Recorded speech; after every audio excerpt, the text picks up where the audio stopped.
ओम श्री शंकराचार्य नवावतारम विश्वेश्वरं विश्वगुरुं प्रणम्य वेदांत शास्त्र श्रवणालसानां बोधाय कुर्वे कमपि प्रबन्धम् शंकरं शंकराचार्यं केशवं बादरायणं सूत्रभाष्यकृतौ वन्दे भगवन्तौ पुनः पुनः ईश्वरो गुरुरात्मेति मूर्तिभेदविभागिने व्योमवद्व्याप्तदेहाय दक्षिणामूर्तये नमः।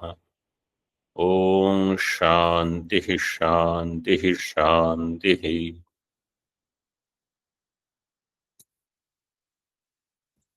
दशश्लोकी सिद्धांत बिंदु पृष्ठ क्रमांक 34 टीका ऊपर से 5वीं पंक्ति।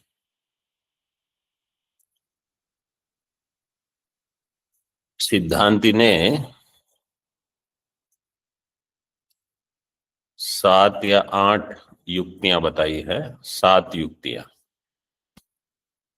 किसके संदर्भ में कि आत्मा सत्यम ज्ञानम अनंतम आनंद रूप है इसमें, और अकर्ता अभोक्ता है। इसमें से हम तृतीय देख रहे थे।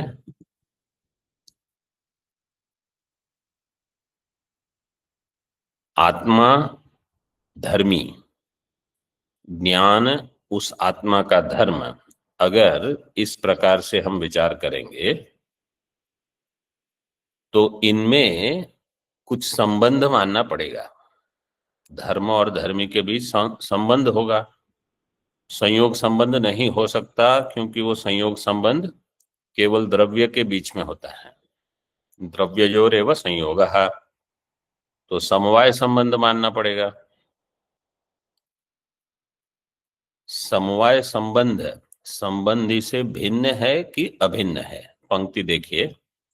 संबंधः संबंधिभ्याम भिन्नश्चेत्, 5वीं पंक्ति। पुनस्तत्र संबंधांतरम कल्पनीयम इति अनवस्था। संबंध अगर संबंधी से भिन्न होगा तो और एक संबंध की कल्पना करनी पड़ेगी। इस प्रकार अनवस्था दोष हो जाएगा। न च यथा दीपः प्रकाश रूपत्वात् प्रकाशांतर अनपेक्षस तथा समवायः। कोई कहेगा कि अनवस्था क्यों होगी? जैसे दीप है, प्रकाश रूप होने से प्रकाशांतर की अपेक्षा नहीं करता। दीपः प्रकाश रूपत्वात् प्रकाशांतर अनपेक्षः न, मतलब प्रकाशांतर अनपेक्षः, प्रकाशांतर की अपेक्षा नहीं करता। तथा समवाय है स्वयं संबंध रूपत्वात् न संबंधांतर अपेक्षा। तो समवाय भी संबंध रूप है, संबंध रूप होने से संबंधांतर की अपेक्षा नहीं करे। इति कल्प्यते इति न च वाच्यम, सिद्धांत कहेगा। सिद्धांत कहता है कि ये ठीक नहीं है आपका दृष्टांत और दार्ष्टान्त में साम्य, क्योंकि ये वैषम्य है। वैषम्यात् दीपो ही प्रत्यक्षतस् तथानुभूयत इति तत्र तथास्तु नाम। दीप तो प्रत्यक्ष है, जो प्रत्यक्ष है उसका जो जैसे अनुभव हो रहा है आपको उसको स्वीकार करना पड़ेगा। तथा तत्र अस्तु नाम, मतलब वहां दीपांतर की प्रकाशांतर की अपेक्षा नहीं है, वो तो ठीक है। क्यों? नहीं दृष्टे अनुपपन्नम नाम इति न्यायात। ये न्याय है। जो दृष्ट है उसमें आप अनुपपन्न ये नहीं कह सकते, आपको स्वीकार करना ही पड़ेगा। दृष्टे अनुपपन्नम नाम न, जो दिख रहा है प्रत्यक्ष उसका आप निषेध नहीं कर सकते। तो बोले समवाय में आप क्यों निषेध करते हो? अत्र तु समवायो अन्यत्र अदृष्ट पूर्व कल्प्य है। समवाय का किसी ने प्रत्यक्ष किया है, समवाय का किसी ने अनुभव किया है, आप न्याय वाले एक समवाय की कल्पना करते हो, वो अन्यत्र अदृष्ट पूर्व है। न दृष्ट पूर्व इति अदृष्ट पूर्व, किसी ने पहले इसको देखा नहीं है, जाना नहीं है, ये कल्प्य है। ऐसी कल्पना अनुचित है। तस्य च संबंधिभ्याम भिन्नस्यापि विनैव संबंधांतरेण संबंधत्वम अनुपपद्यमानम कल्पनीयम स्यादिति। तस्य च, तस्य कस्य,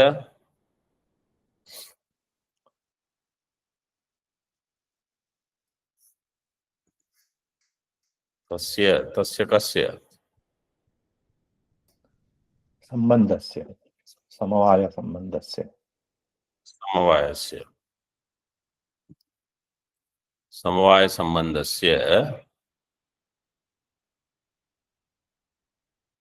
संबंधिभ्याम भिन्नस्य अपि, दो संबंधी मान लो, आत्मा, आत्मा का ज्ञान, उससे भिन्न एक संबंधी समवाय, संबंधिभ्याम भिन्नस्यापि तस्य समवायस्य विनैव संबंधांतरेण संबंधत्वम, बिना किसी संबंध के वो संबंधी से जुड़ गया, लेकिन संबंधियों को जोड़ने के लिए संबंध की आवश्यकता हुई।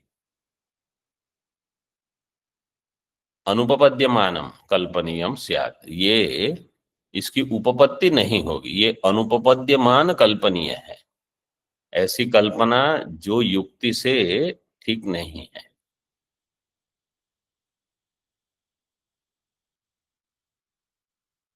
इति तथा च ज्ञानात्मनोर धर्म धर्मी भावो द्विधापि नोपपद्यत इति। इसलिए ज्ञान और आत्मा में धर्म और धर्मी भाव, ज्ञान हो जाएगा, ज्ञान क्या होगा, धर्म या धर्मी? धर्म। और आत्मा धर्मी। ज्ञानात्मनोर धर्म धर्मी भावो द्विधापि नोपपद्यते इति, दोनों प्रकार से नहीं होगा। दोनों प्रकार से का अर्थ है कि संयोग संबंध से, समवाय संबंध से, ऐसे भिन्न। हाँ, ऊपर कहा था समवाय है वो भिन्न है कि अभिन्न है, ऐसे। तो समवाय अगर अभिन्न हुआ तो पहले ही हमने देख लिया था, समवाय अगर अभिन्न है तो संबंध रहेगा ही नहीं, संबंधी ही है केवल। फिर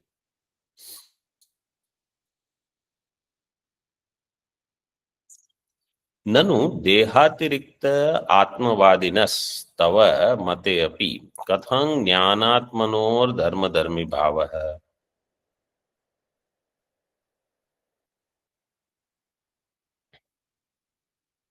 चारवाक जैसा कोई कहेगा वेदांती को कि आप तो देह अतिरिक्त आत्मा को मानते हो,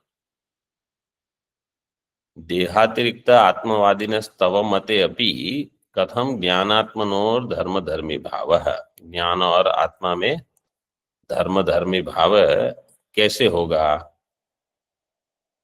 भेदेन चेत त्वद उक्त एवं अनवस्था दोष, अभेदस्तु न संभवति। अगर इनमें भेद होगा तो अनवस्था दोष होगा, जो आपने बताया, और अभेद होगा तो वो संभव नहीं है, धर्म धर्मी भाव संबंध नहीं है। नित्यानित्योस् तदयोगात्, एक नित्य है एक अनित्य है, तो इनके बीच में धर्म धर्मी भाव नहीं हो सकता। आत्मा तो नित्य है, तो कोई कहेगा ज्ञान अनित्य है, क्योंकि ज्ञान की जो प्रतीति होती है वो अनित्यत्वेन ही होती है। तो नित्य और अनित्य के बीच धर्म धर्मी संबंध नहीं हो सकता। आत्मा तु नित्यस त्वया अंगीक्रियते, त्वया वेदांतिना आत्मा तु नित्यः अंगीक्रियते, अज्ञानम तो अनित्यम प्रत्यक्षतः एव अनुभूयते। और ज्ञान तो अनित्य है, ये तो प्रत्यक्ष अनुभव है। इति चेत, यहां तक कोई पूर्व पक्ष होगा चार्वाक जैसा। सिद्धांत कहेगा आत्मा तो नित्य है, वो तो आपने ठीक ही कहा, चलो आधा तो आपको वेदांत समझ में आ ही गया। बाकी आधा आपने कहा ज्ञान अनित्य है, हम कहते हैं ज्ञान से नित्यत्वात्, ज्ञान नित्य है हमारे दर्शन में। तदेव साधयन अनित्यत्व पक्षे दोषम उद्भावयति। अब उस ज्ञान के नित्यत्व की सिद्धि करने के लिए अनित्यत्व, ज्ञान को अगर अनित्य मानोगे तो क्या दोष होगा वो बताते हैं। अनित्यत्व पक्षे दोषम उद्भावयति, उद्भावयति कहा सिद्धांति। ध्यान दें, मूल में देखिए अभी ज्ञानानित्यत्व पक्षे प्रथम पंक्ति, तो ये चतुर्थ युक्ति है अभी। ज्ञानानित्यत्व पक्षे तत्तद व्यक्ति भेद ध्वंस प्राग भाव समवाय ज्ञानत्व जात्यादि अभ्युपगमे गौरवात्। देखो ग्रंथ जब पढ़ते हैं ना तो ये कठिन है ऐसे बार बार मत सोचना। कठिन है ऐसे सोचने से ग्रंथ सरल हो जाएगा? नो स्वामी जी। कभी नहीं होगा। आपको मेहनत अधिक करनी है बस। तो जहां ऐसे बड़े बड़े समस्त पद आते हैं वो देख के ही ऐसा लगता है कि ये क्या है। और ये चतुर्थ युक्ति जो है ज्ञानानित्यत्व पक्ष से लेकर नानात्व आपत्तेश्च वहां तक है, मतलब अंतिम पंक्ति तक आपने लिखा है ना ये, यस स्वामी कहां जी। से कहां। जी स्वामी। देखिए अभी ज्ञान को अगर अनित्य मानोगे, ज्ञान अनित्य अगर होगा, सिद्धांत कह रहा है पूर्व पक्ष को, तत्तद व्यक्ति भेद ध्वंस प्राग भाव, तत्तद व्यक्ति भेद, तत्तद व्यक्ति भेद मतलब ज्ञान की व्यक्ति में भेद होगा। घट ज्ञान पट ज्ञान से भिन्न है, ये हो गया व्यक्ति भेद। फिर ज्ञान में ध्वंस होगा, क्योंकि जो वस्तु अनित्य होगी वो ध्वंस का प्रतियोगी होगी। हाँ। प्राग भाव का प्रतियोगी होगी। उसमें ध्वंस भी होगा, प्राग भाव होगा। तो देखो क्या क्या होगा। ज्ञान अनित्य होगा तो व्यक्ति भेद होगा एक, उसका ध्वंस होगा दो, प्राग भाव होगा तीन। फिर जो अनित्य ज्ञान है वो किसी नित्य आत्मा, आत्मा धर्मी है, ज्ञान अनित्य है धर्म, तो आत्मा और ज्ञान के बीच कोई समवाय संबंध आपको मानना पड़ेगा। सिद्धांती न्याय वगैरह का दृष्टांत लेके कहते देखो आप लोगों को समवाय संबंध मानना पड़ता है, ठीक है। और अनेक ज्ञान होंगे, घट ज्ञान पट ज्ञान ऐसे जो आप मानते हो, फिर उसमें ज्ञानत्व नाम की एक जाति आपको स्वीकार करनी पड़ेगी। ज्ञानत्व जात्यादि, वो बीच में हाइफन नहीं चाहिए, वो डैश काट दो। ज्ञानत्व जात्यादि अभ्युपगमे गौरवात, इतना गौरव होगा। देखो ज्ञान को अगर आप अनित्य मानोगे, ये सारे दोष आपको स्वीकार करने पड़ेंगे।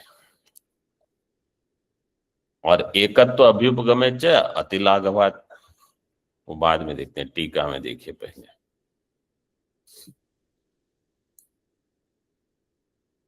ज्ञानस्य अनित्यत्व अंगीकारे तस्य नानात्वम अवश्यम अभ्युपेयम। ज्ञान अगर अनित्य होगा, उसको स्वीकार करोगे तो ज्ञान में नानात्व भी आपको स्वीकार करना पड़ेगा। विनष्टानां विद्यमानानां उत्पत्स्यमानानां च ज्ञान व्यक्तीनाम ऐक्यासंभव। विनष्टानाम, जो नष्ट हो चुके हैं, विद्यमानानाम, जो अभी वर्तमान काल में है, उत्पत्स्यमानानाम, भविष्य काल में जिनकी उत्पत्ति होगी, च ज्ञान व्यक्तीनाम, ये ज्ञान व्यक्ति के विशेषण है। विनष्टानां ज्ञान व्यक्तीनाम, विद्यमानानां ज्ञान व्यक्तीनाम, उत्पत्स्यमानानां ज्ञान व्यक्तीनाम ऐक्यासंभवात्, इनका ऐक्य नहीं हो सकता। जो भूतकाल में था उसका भविष्य काल वृत्ति के साथ एकत्व नहीं हो सकता, इसलिए आपको नानात्व स्वीकार करना पड़ेगा। तथा च ज्ञान व्यक्ति नानात्व अंगीकारे एकम गौरवम, ये एक गौरव हो गया कि आपको नाना ज्ञान व्यक्ति स्वीकार करनी पड़ेगी। फिर प्रति व्यक्ति प्रागभाव प्रध्वंसव, ये भी स्वीकार करना पड़ेगा। तथा अनेक ज्ञान व्यक्तिषु एका ज्ञानत्व जाति, इसका भी स्वीकार करना पड़ेगा। अनेक ज्ञान व्यक्ति में एक ज्ञानत्व जाति को स्वीकार करना पड़ेगा। तस्याः स्वाश्रयेण सह समवाय, और इस ज्ञानत्व जाति का उनके आश्रय के साथ समवाय संबंध भी कल्पना आपको करनी पड़ेगी। इत्यादि कल्प्यम इति अपरम गौरवम, ये सब गौरव है। मतलब बहुत सारी कल्पना करके आपको फिर ये निश्चय हो सकता है कि ज्ञान अनित्य है।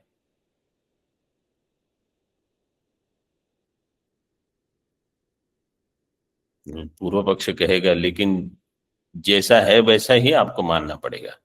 आप कहते हो इन सब में गौरव है, मैं आपको अति लाघव करके दिखाता हूं। अति लाघवात, अति लाघव क्या है? बोले एक ही ज्ञान मानो, एकत्व अभ्युपगमे च अति लाघवात, बहुत ही लाघव है। लेकिन ये वास्तव में हमारा अनुभव है? पूर्व पक्षी पूछेगा। और अगर आप कहोगे कि अच्छा ठीक है, अति लाघवात एक ही ज्ञान है, तो पूर्व पक्ष देखो टीका में क्या कहता है।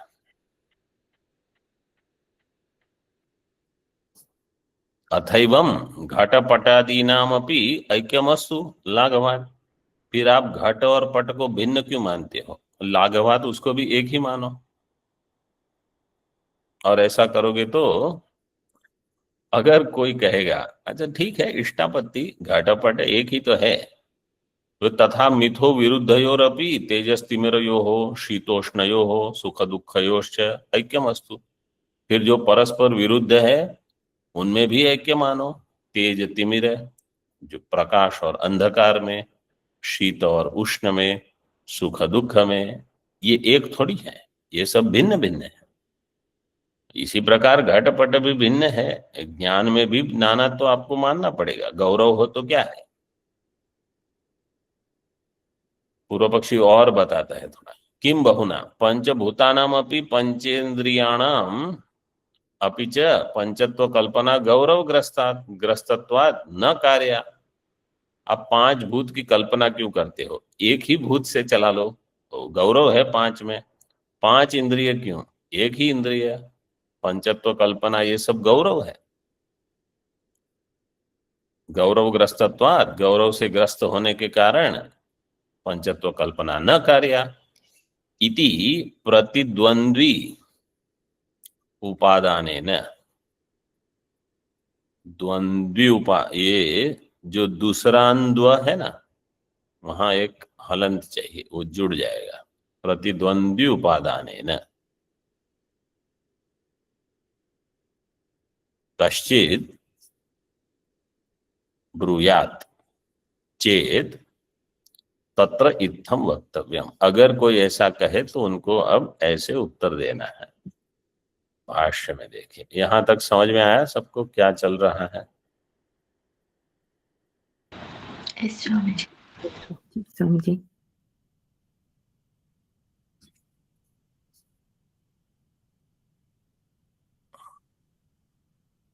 और बाकी लोगों को समझ में आ रहा है कि नहीं? थोड़ा थोड़ा समझ में आ रहा है स्वामी जी, फिर से सुनने के बाद ठीक से समझ में आया। ये सही बताया आपने। आवृत्तिर असकृत उपदेशात, जब तक ज्ञान न हो तब तक पुनः पुनः श्रवण करना है। मूल में देखिए, घट ज्ञानम पट ज्ञानम इति उपाधि भेद पुरस्करेण एवं ज्ञान भेद प्रतीते है। जब हम ज्ञान में भेद मानते हैं तो उपाधि के कारण भेद मानते हैं। जैसे घट ज्ञान पट ज्ञान से भिन्न है, लेकिन ज्ञान ज्ञान से भिन्न नहीं है। पंचदशी का आरंभ ही इससे होता है। शब्द स्पर्शादयो वेद्या वैचित्र्या वैचित्र्या जागरे पृथक ततो विभक्ता तत्संवित ऐकरूप्यान्न भिद्यते। ऐक्य रूप्यान न भिद्यते। तो संवित एक है, संवित का अर्थ है ज्ञान। लेकिन शब्द स्पर्श आदि जो है, जो वेद्य है, ज्ञेय है, उनमें भेद है। तो वो ज्ञान की उपाधि बनते हैं। घट ज्ञानम पट ज्ञानम इति उपाधि भेद पुरस्कारेण एव ज्ञान भेद प्रतीते हैं। स्वतस्तु ज्ञानम ज्ञानम इति एक रूप अवगमात। स्वतः तो वो ज्ञानम ज्ञानम ज्ञानम ज्ञानम, चाहे वो शब्द का हो, स्पर्श का हो, रूप रस गंध किसी का भी ज्ञान हो, है तो वो ज्ञान, केवल उसमें विषय बदल रहा है। इसलिए वेदांतिक ज्ञान में भेद नहीं मानते, लेकिन जो विषय है वो ज्ञान की उपाधि बनकर ज्ञान में भेद की अनुभूति कराता है, प्रतीति कराता है। तो ज्ञानम ज्ञानम इति एक रूप अवगमात तद उत्पत्ति विनाश। अब तो एक तो नाना ज्ञान नहीं है, एक ज्ञान, पहले तो ये बता दिया। तो नानात्व क्यों है? उपाधि के कारण, औपाधि का भेद है। ठीक है। फिर ज्ञान की उत्पत्ति नाश, क्योंकि उसका प्राग भाव प्रध्वंसा भाव आपने माना है, उसका क्या सिद्धांत कहेगा? तद उत्पत्ति विनाश प्रतीत्योश्च अवश्य कल्प्य विषय संबंध विषयतया अपि उपपत्ति है। उसका जो उत्पत्ति विनाश है, घट ज्ञान की उत्पत्ति हुई, घट ज्ञान की स्थिति, फिर घट ज्ञान का नाश हुआ, ये जो प्रतीति है ये कैसे है? अवश्य कल्प्य विषय संबंध विषयतया, विषय के संबंध के साथ, जब विषय के साथ संबंध होता है ज्ञान का तो ज्ञान की उत्पत्ति, और विषय के साथ ज्ञान का संबंध कट जाता है तो ज्ञान का नाश। ज्ञान में कुछ नहीं हुआ, विषय के साथ संबंध होना नहीं होना, ये ज्ञान में उत्पत्ति नाश की प्रतीति कराता है। संबंध विषयतया अपि उपपत्ति है, उपाधि ये भी हो गया। और उपाधि परामर्शम अंतरेण स्वतः एव घटात घटांतरस्य भेद प्रतीते है। कोई कहेगा कि अच्छा ठीक है, आप कहते हो ज्ञान ज्ञान में, घट ज्ञान पट ज्ञान में ज्ञान एक है और घट पट उपाधि है, उपाधि के भेद के कारण ज्ञान में अनेकत्व है। पूर्व पक्ष कहेगा ठीक है, आप घट घट में भेद क्यों करते हो? दो घट है, आप उसको एक ही मानो, उसमें भेद क्यों मानते हो? और जो भेद होगा वो औपाधिक होगा। तो सिद्धांत कहता है उपाधि परामर्शम अंतरेण स्वतः एव घटात घटांतरस्य भेद प्रतीतेः। उपाधि का परामर्श विचार किए बिना ही जब स्वतः एक घट का दूसरे घट से भेद प्रतीत होता है, वो प्रसिद्ध है, फिर वहां उपाधि की कल्पना करने की आवश्यकता नहीं रहती।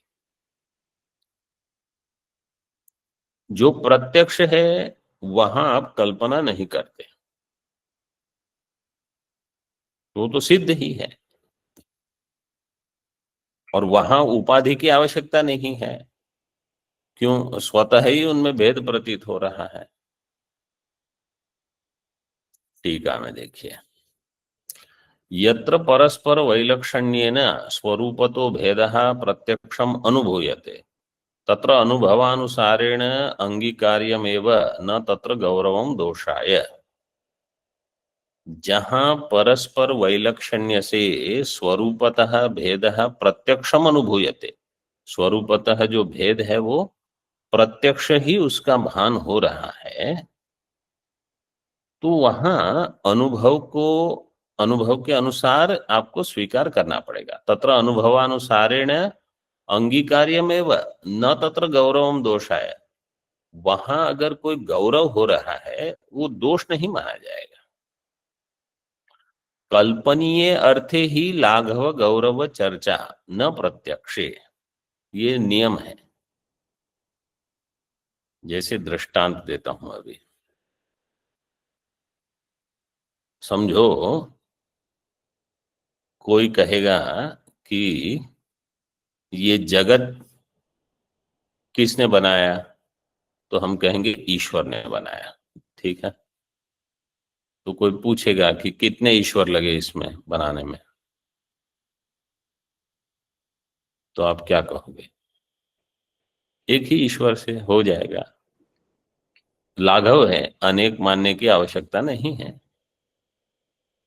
इसको कहेंगे लाघव।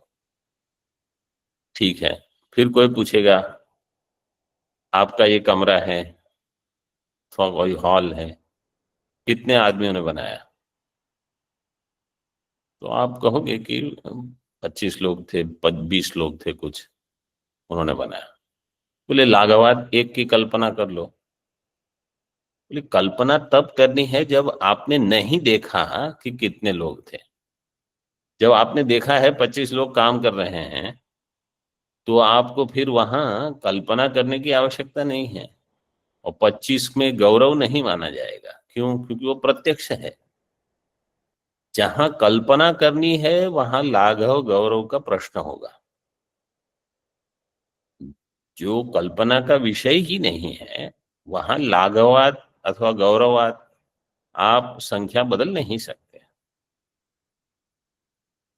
कल्पनीय अर्थे ही लाघव गौरव चर्चा न प्रत्यक्ष। जो कल्पनीय अर्थ है वहां आप लाघव गौरव चर्चा कर सकते हो।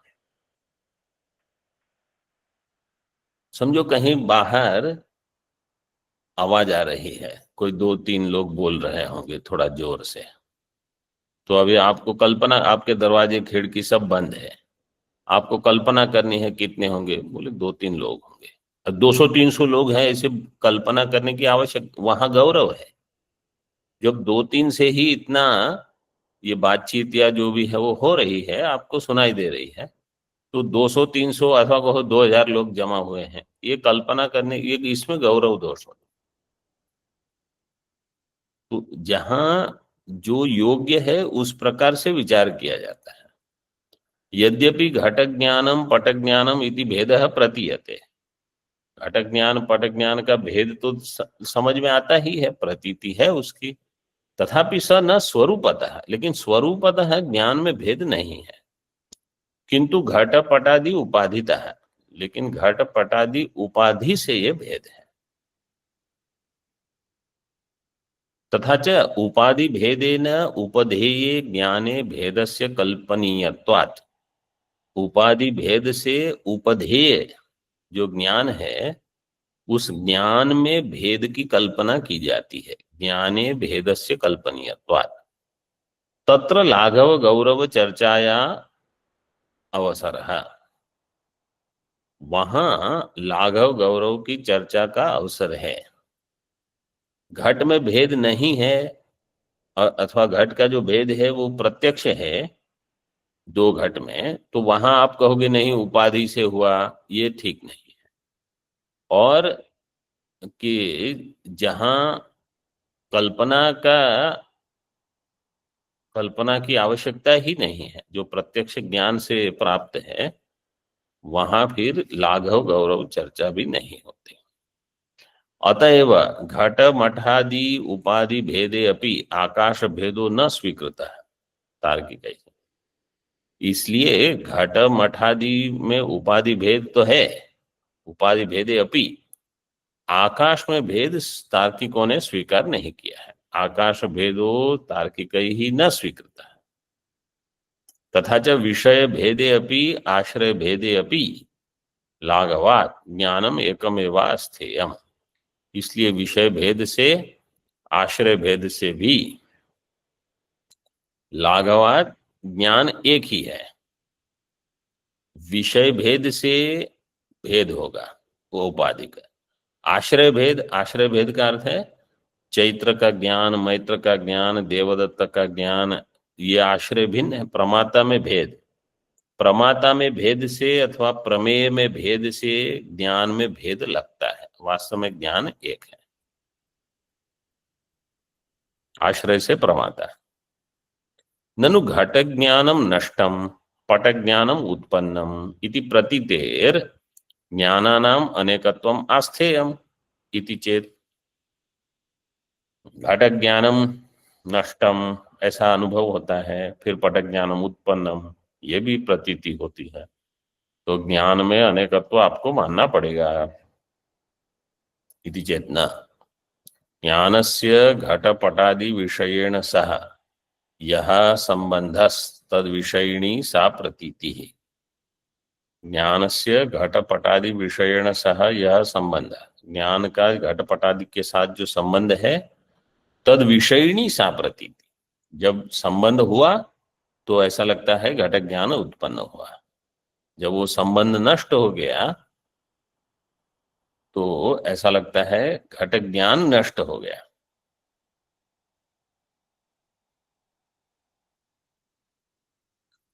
तादृश संबंधगत उत्पत्ति विनाशौ ज्ञान उपचर्येते इति यावत्।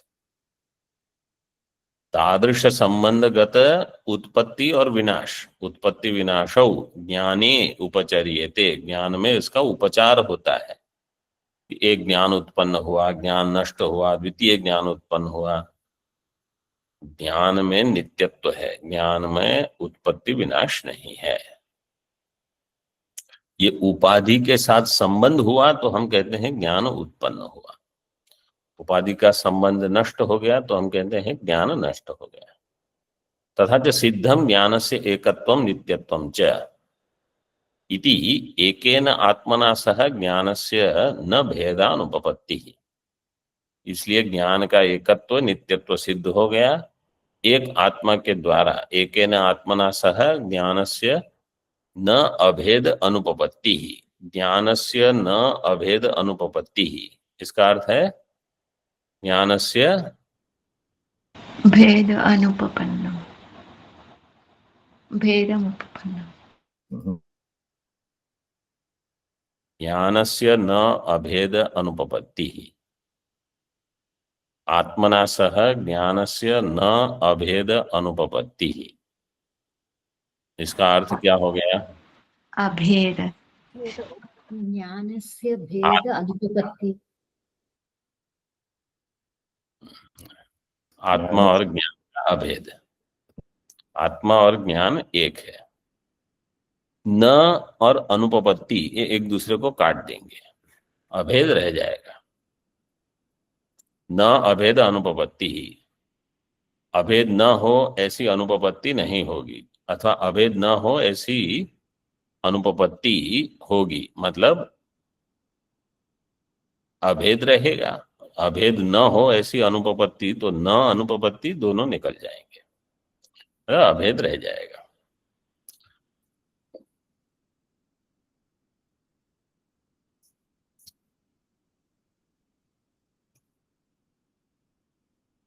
मूल में देखिए, घटात घटांतरस्य भेद प्रतीते है। घट से घट का जो भेद है वो तो स्वतः सिद्ध है, उसमें उपाधि की आवश्यकता नहीं है। तत्प्रतिबंधी ग्रह असंभवात, इसलिए जो प्रतिबंधी उत्तर दिया, आकाश काल दिशामपि नानात्व आपत्तेश्च, प्रतिबंधी ग्रह असंभवात, ये प्रतिबंधी ग्रह अगले पाठ में समझा देंगे।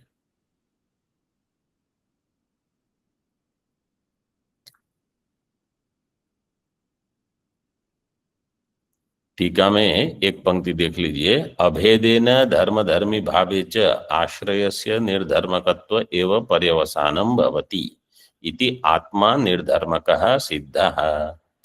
अभेद के कारण धर्म धर्मी भाव में आश्रयस्य निर्धर्मकत्व एव पर्यवसान, आश्रय जो आत्मा है वो निर्धर्मक है, इसी में पर्यवसान होने से आत्मा निर्धर्मक है, ये सिद्ध हो गया। ओम पूर्णमदः पूर्णमिदं पूर्णात् पूर्णमुदच्यते पूर्णस्य पूर्णमादाय पूर्णमेवावशिष्यते। ओम शांति शांति शांति। शंकरं शंकराचार्यं केशवं बादरायणं सूत्रभाष्यकृतौ वन्दे भगवन्तौ पुनः पुनः। ईश्वरो गुरुरात्मेति मूर्तिभेद विभागिने व्योमवद्व्याप्तदेहाय दक्षिणामूर्तये नमः। ओम शांति शांति शांति।